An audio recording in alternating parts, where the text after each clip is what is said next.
So, do you ever realize that you are way, way, way worse at lighting things up than you thought you were? Because that's kind of me right now. Way worse. Like, it doesn't look too bad right now, but just you wait until nighttime, and oh boy. Mobs everywhere. So, hello everybody. Welcome to something that's a little bit different. Today, I figured we would just kind of go through a quick tour of my creative world and I would show off what I'd built here. Now, this world is about 5 or 6 years old. I made it before the dark times of 2020. And then I built a huge amount of stuff in 2020 and 2022.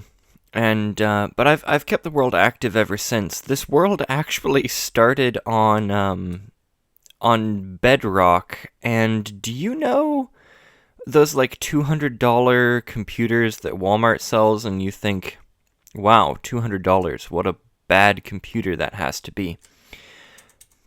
Well, I, in my infinite hubris, saw that, and I thought, wow, $200 for a computer. Why would you spend more money on a computer if you can get one for just $200? And then I very quickly found out why you, generally speaking, pay more than $200 for a new computer. Now, I have paid $200 before, or less than $200 for, significantly better used computers. In fact, the laptop that I have now is a ThinkPad X something, X280, and I got that for like $100, and it's pretty good. But yeah, this is not. Obviously, this is not running on that computer anymore. So this is on my Steam Deck. So eventually I moved that world to a better computer. I just created a realm, and the world just kind of bobbed across various devices from there. It sat on my iPad for a long time, and then eventually I put it on my MacBook. I converted this world from Bedrock to Java about a year ago. And there's some weird artifacting because of that we'll get to. But yeah, right now this is running on my Steam Deck. And that's it for the world history.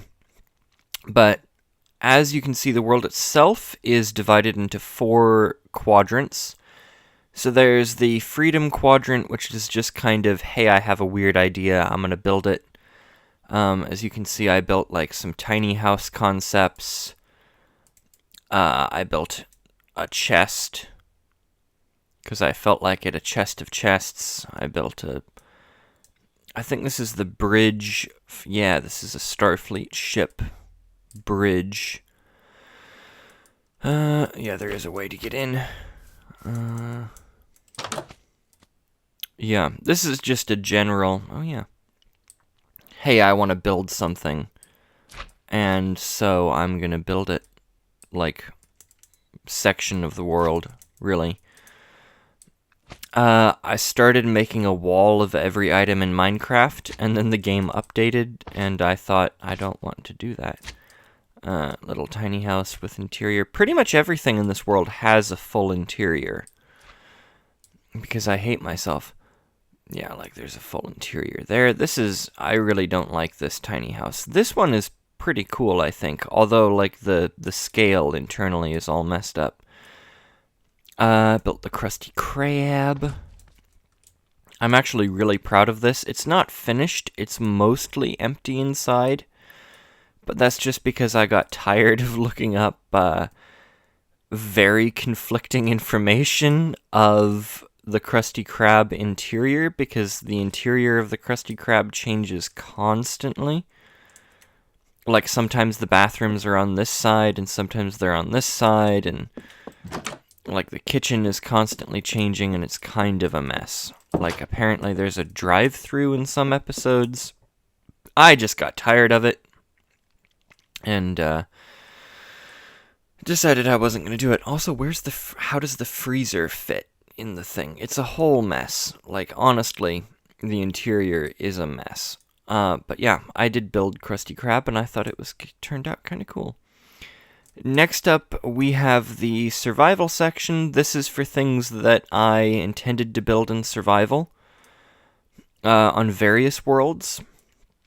So, like, I had plans for a survival house here, another one there, and I don't think I ever built them. This was going to be a statue, but the world got shut. I shut down the world before I could even get there. I did build this in a world. This was a starter base in one world, and it turned out pretty cool. I liked it. This is based on a North Germanic cog in Minecraft. Yeah, now you're gonna see my horrible lighting job. And it's, it's a neat little boat. It works. You go down here, and there's a little sleepy cabin thing. You can sleep. Then you go down here, and there's a bunch of chests. And yeah, this was a little boat. It worked. It got the job done. But yeah, for the most part, things that I've built here, like this was going to be a mini game over here based on, I don't know if any of you guys play the game Team Fortress 2. I have sunk so many hours into that game. Not that I'm any good at it. But I was going to make a mini game on a world based on the map 2 Fort from Team Fortress 2. And this was my planning out area, and then some of the people that had agreed to help me dig decided they weren't going to do that. You can see some of the artifacting from switching the world over to Java. So because this world is like 5 or 6 years old, it predates the world height being lowered and raised. So this is the original world height layer here. And then, when they did add the world height, there was just like an empty space beneath the world in Bedrock. But when I updated the world to Java, it changed every chunk that hadn't been loaded yet. It added in at the new 00. So it creates this weird like little pattern thing that I find quite interesting. I'm tempted to see if I moved the world, if I loaded it back into Bedrock, where everything would generate. I think that would be interesting. I don't think I'm going to do that, but what else? Oh yeah, this is the redstone quadrant, where little redstone projects are. For the most part, these aren't like original builds. This is just me trying to wrap my head around concepts, or plan things out. Like here is a villager farm where the villager has died a long time ago. I don't know if this style of farm works anymore still, but back in the day, man, you got all kinds of carrots from this. And, yeah, eventually villager died and it was big sad, but this is a kelp farm that I'm actually going to build on the deckcraft world, and am building right now. There's going to be a lot of changes, but this was just a proof of concept. I mean, there's no redstone in this. It's just you run around, you break kelp float to surface, kelp get collected by hoppers, kelp smelted, turn kelp into kelp block. Dumb experiment here. What was this? Oh yeah, I was trying to make a record farm, and it didn't turn out. Yeah, and then it's other dumb stuff, like this is an item sorter that I built, just because I wanted to have, like, a reference model. I did build this in a survival world, and it turned out pretty good. Did build that. This was a super smelter that I think worked, and then there was an update, and it didn't work. Or it never worked, I don't know. This is actually the smelter design that I use most often, is right here. And I've used this design for years. I don't remember who originally made it. This was a thing to test how far mobs could fall before they died. So yeah, that is the smelter. This was a villager sorter thing. This was a mob spawner farm that I designed. And then this is an iron farm that I am also building in the deckcraft world. There's going to be some changes on the deckcraft itself. Like I think I want to make the water flow from here to here, because as it is, the iron golems kind of stick right here, because I think they're trying to get at the zombie, so they go against the flow of the water. So I'm going to change that around. But I mean, it does produce. Like, there's some stuff in there. When I was testing it, it would produce about, and that's the other problem with this, is that, they kind of get stuck in the glass, so I'm not building this farm out of glass. Way too easy for the golems to get stuck there. So, there's problems. Also, they take forever to die. There we go. And then yeah, so that's just the 3 quadrants of the world. Finally, we get to the creative section, and this is just builds that I want to build, or just build, I guess. And this section, I built it's not the Millennium Falcon, but it's a YT-1300, which is the class of freighter that the Falcon is from Star Wars. I built this first. This is built, so the canon dimensions of the Millennium Falcon don't work. She's too small in canon for everything that we see on screen to fit. So this was my interpretation of what the canon size was. It's not the best thing I've ever built. Like, I think I could build it much better today. But, I mean, it still works. I mean, it gets the point across about what it's supposed to be, I guess. And then, yeah, it has a full interior as well. This is the I think it's Dejeric table that you see in the movie. You know, nobody gets upset when nobody's worried when a droid loses, and Han Solo says, well, droids aren't exactly known to rip people's arms out of their sockets when they lose. Wookiees are known to do that. That's where that happened. This is the cockpit right here. Little bathroom, because I like including bathrooms, because there's not enough bathrooms in sci-fi. Cargo bay. This ship predates the Solo movie, which the Solo movie has its problems. Like, there's a lot of problems with the movie, but Lando in that movie, awesome. Love Lando in Solo. And also, the Falcon. I love the Falcon in Solo. Both those things. Also, Woody Harrelson is awesome, as always. But yeah, this is my YT-1300.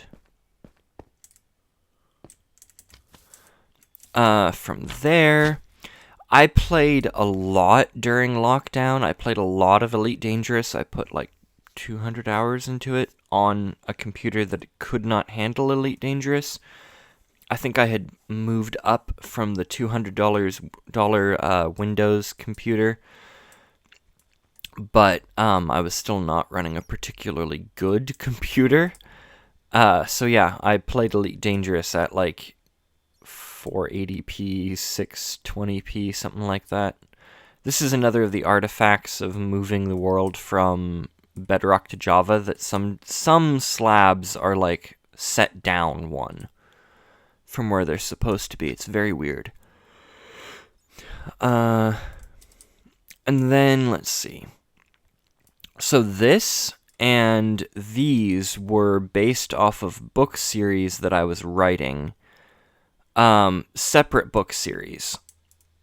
And this is a little freighter from one series that I've been toying with writing again. This is based, if you don't know what a chalk straight edge is, it's like a little construction tool before like laser edges were a thing, where basically you wanted straight line. You would get one of these and it had like a spool of like thread, and you would put chalk in it of different colors, and then you would basically hook one end of the spool, you would bring it down, you would pull it taut, and then you would snap it, and you'd get a line. And my dad had one, and I would play with it when I was helping, in air quotes, at job sites as like a little kid. And I always thought it looked like a spaceship, because I had imagination at one point. And I decided I would base the ship off of that. I didn't like the interior, and I started working on the book again like a year ago. I've since then stopped, but not like stopped. Do you do the thing where you're like, oh, I need a break, and when I come back from the break, I'm going to be full of like new ideas. And then you get distracted by other things. That's what I do when it comes to writing and when it comes to Minecraft. I'm going to set this world aside for a bit. But I'm not abandoning the world. When I get back to playing the world, oh man, I'm going to make progress, and I never do. That's why I started the deckcraft series, so I can hold myself accountable.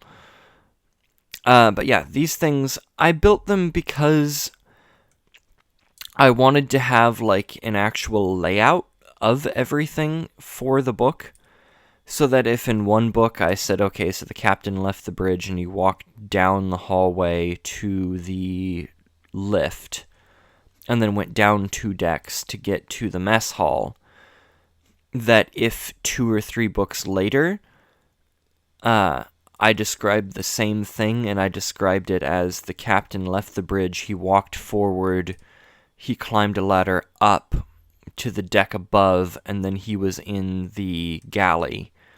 That it would make sense, that I wouldn't make obvious screw-ups of getting things wrong, because I could just go back to the Minecraft world where I had built the ship, and I could map out what had happened.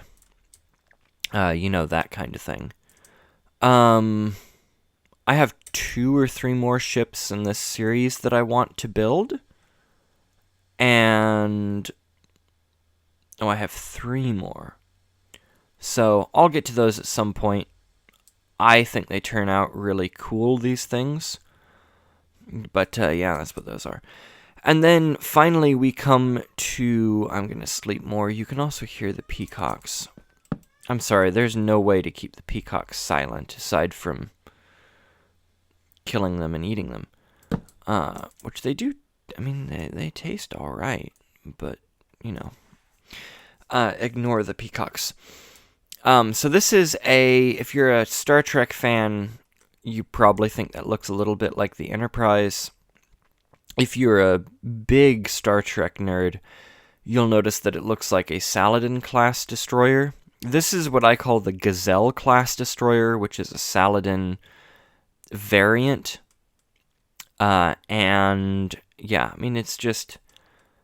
This was a fun project to do when there was nothing else to do. And it does have a full interior as well. I even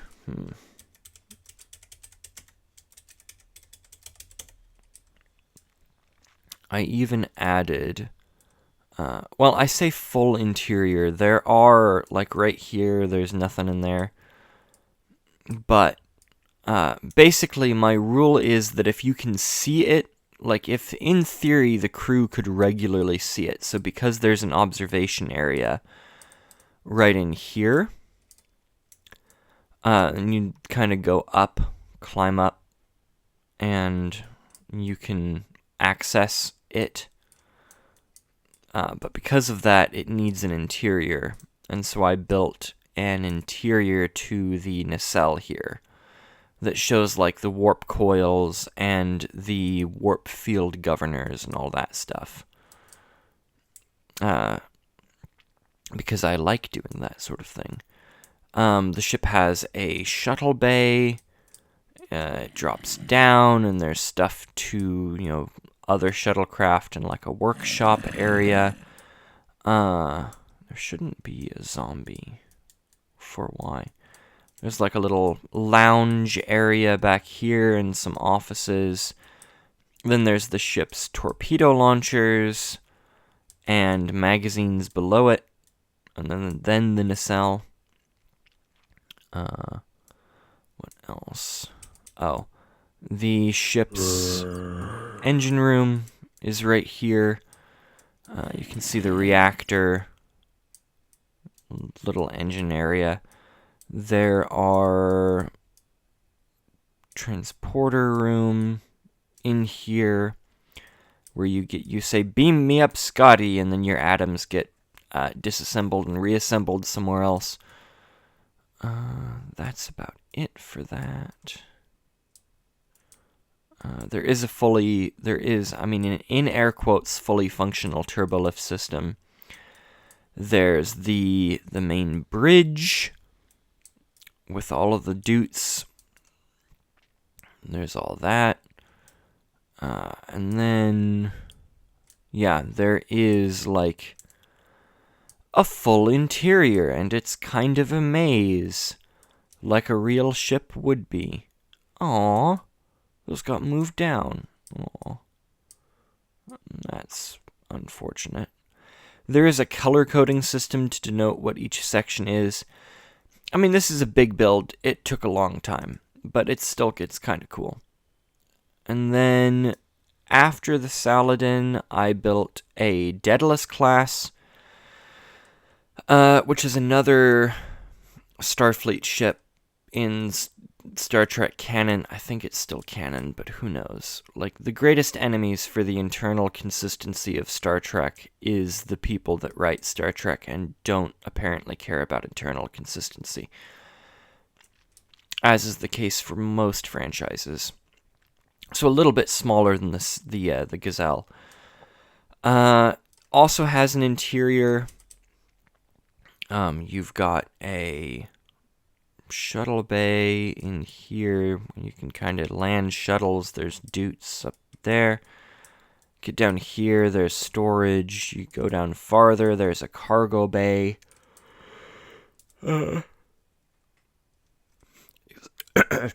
Excuse me. Cargo bay area kind of goes up. There is the engine room in here where all that happens. There is the kind of crew deck area above that. You've got a little ladder going up, some more crew areas. And then this is the neck of the ship that connects the two sections. And then from here, there's multiple decks with a bunch of stuff.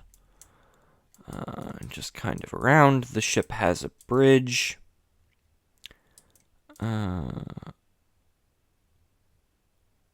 Yeah. And just a little ship with an interior. I think I'll do full videos of all of these at some point, but yeah, just a little project to keep me busy. And then this is my current project that has kind of taken a backseat to deckcraft recently, but I want to just kind of finish this and be done with it. So this is a Oberth class surveyor from Star Trek. You first see one of these as the USS Grissom in Search for Spock, and it gets promptly destroyed, and that sets the pattern for the class moving forward. I'm I'm probably about halfway done with interior on this thing. This lower, like, canoe section has a full interior already. And then I just need to finish the interior up above. Kind of get that done. So, not that much left. But I do need to finish that at some point. But it looks super cool. Just as a rule, it looks super cool. Just kind of... It looks better with night vision, but I mean, even so, it looks cool. But yeah, I mean, this is the creative world. There's some planes and ships and stuff right over here. I did have a big build kind of arranged haphazardly here at one point, but I kind of tore it out because it wasn't going well at all. So I got rid of it. As you do. And, yeah. Oh, I didn't mention, yeah, when I was playing a bunch of Elite Dangerous, I built this, and it's a Cobra Mark III, and that's the end of that story. In case you were wondering. So, yeah.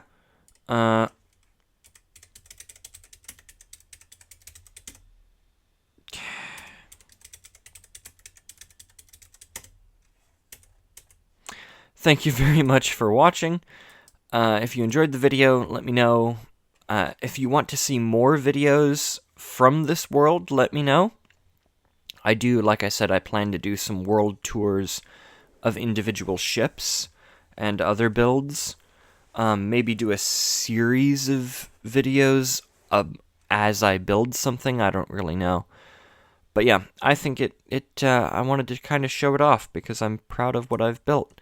It's not the most impressive creative world, but it's still kind of cool. You know, one guy slowly building when he has nothing better to do. Yeah, I think that's it. So, take care. Bye-bye.